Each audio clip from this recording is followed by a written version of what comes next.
Bonjour à tous, j'espère que vous allez bien. Courage à nous tous face à cette maladie à coronavirus qui continue de sévir dans toutes nos nations. Dieu seul sait combien sont les personnes qui sont dans leur maison en train de prier, en train d'intercéder afin que nous puissions vraiment éradiquer de façon définitive cette maladie.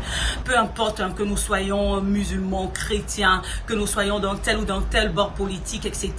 Cette maladie, la bonne nouvelle, c'est qu'elle ne trie pas. Oui, elle ne trie pas. Elle vient comme elle vient et elle fait des morts. Raison pour laquelle nous devons de plus en plus nous unir dans la prière. Nous devons de plus en plus être positifs et pouvoir nous tenir spirituellement face à cette maladie. Parce que nous savons que Dieu aura la victoire sur cette maladie. Et donc si Dieu a la victoire, c'est que nous aurons également la victoire. Il y a des personnes qui sont à féliciter parce qu'elles ont compris et elles essaient de prendre en considération toutes ces mesures d'hygiène-là afin d'éviter la propagation de cette maladie. Malheureusement, et oui, malheureusement, il y a des personnes qui n'ont pas encore compris. Et c'est à ces personnes-là que je suis venue parler via ce Motive Time. Jusqu'hier, il y a certaines personnes qui me demandaient, est-ce que cette histoire de coronavirus là même c'est vrai? J'étais choquée. Et je suis encore choquée face à ce genre de questions. Je suis encore choquée quand je vois des comportements de certains Ivoiriens. Je pleure, je dis mais attends, est-ce que nous sommes sérieux là? Est-ce que nous sommes sérieux là? Est-ce que nous sommes conscients de ce que nous sommes en train de vivre en ce moment dans nos nations?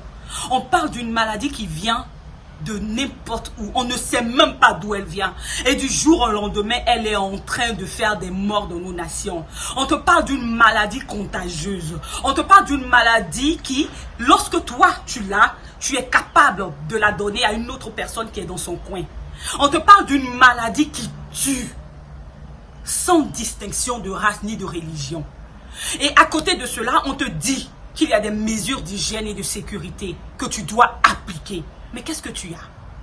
Ivoiriens, arrêtons de jouer avec tout, s'il vous plaît. Arrêtons de tout tourner en dérision pour une fois dans notre vie. On parle d'une maladie qui tue. Vous pensez que tous ces pays où il y a eu des milliers de morts, toutes ces personnes qui sont mortes, vous pensez que nous, les Ivoiriens, nous sommes mieux que ces personnes-là? Vous pensez que nous sommes mieux que ces personnes-là? Non. C'est par la grâce de Dieu que nous sommes aujourd'hui en vie.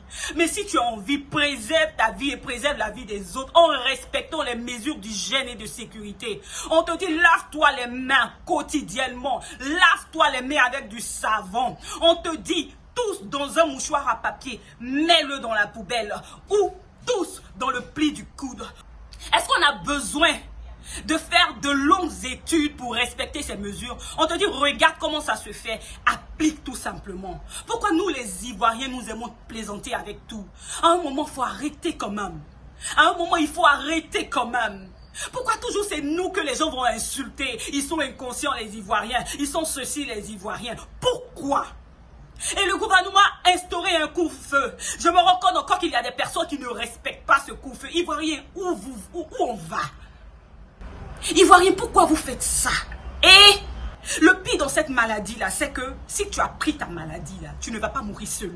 Tu vas contaminer d'autres personnes. Si c'était une histoire de chacun pour soi, là, je vous assure, personne n'allait crier, personne n'allait sensibiliser. Parce que chacun est responsable de sa vie. Oui, je ne peux pas vivre ta vie à ta place.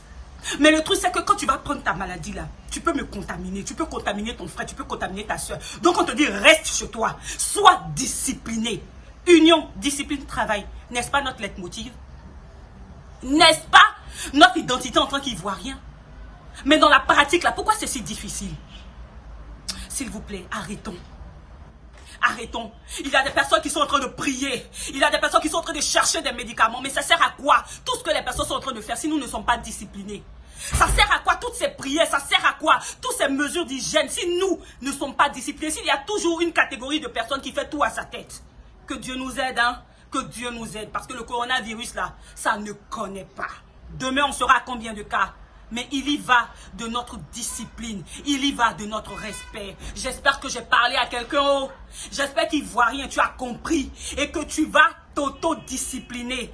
Parce qu'on ne va pas venir chaque jour jouer les policiers derrière toi. Il faudrait que chacun de nous apprenne à se discipliner. Protège-toi afin de protéger les autres. Merci.